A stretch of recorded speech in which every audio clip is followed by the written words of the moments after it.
Video, I will quickly go through how you can train your chatbot and how you can create your practically your own NLP framework for your business.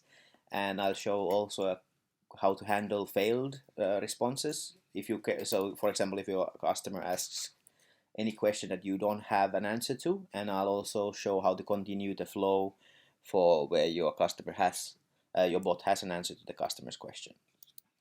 So here I'll just create the first question, which is, hi, what would you like to do? And then we have two options. And as normally, that will be the first question. Then I'll add in the bottom of the flow, I'll ask, we don't have an answer to your question. Would you like to get in touch with our team?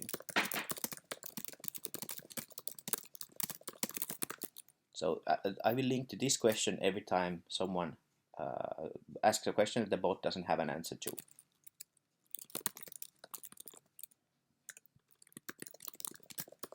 And then I will create another one for validating that the answer that the bot has given is good. So in case the bot answers the question, we will always link to this question.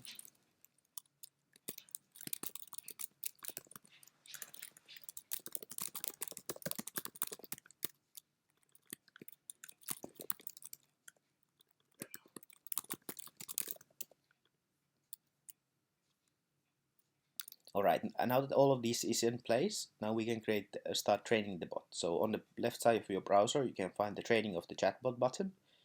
And under this, I can see here that there has been some unanswered questions that people have asked my bot. And I can choose to train these answers, or then I can choose to train my own. And also, if you want to enable this feature on your chatbot, you need to click and check this box. And here we have knowledge base feature, which in case the customer does not find the answer through your training, it will search your knowledge base. But for this, you need to have built your knowledge base, which we will go through in another video.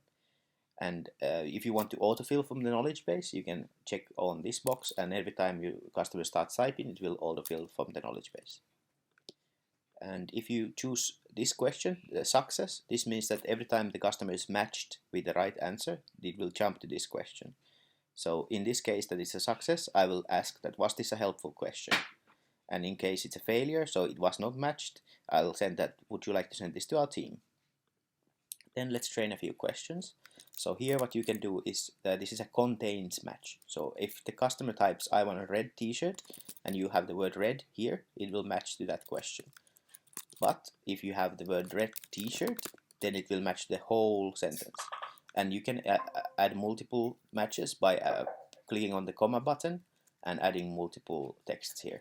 So this will be black t-shirt.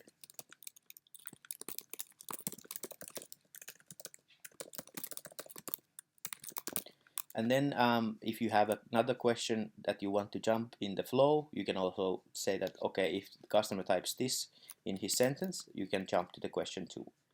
Alright, so let's try this out. So first of all, I'm going to ask it a question that it knows the answer to. So red t-shirt.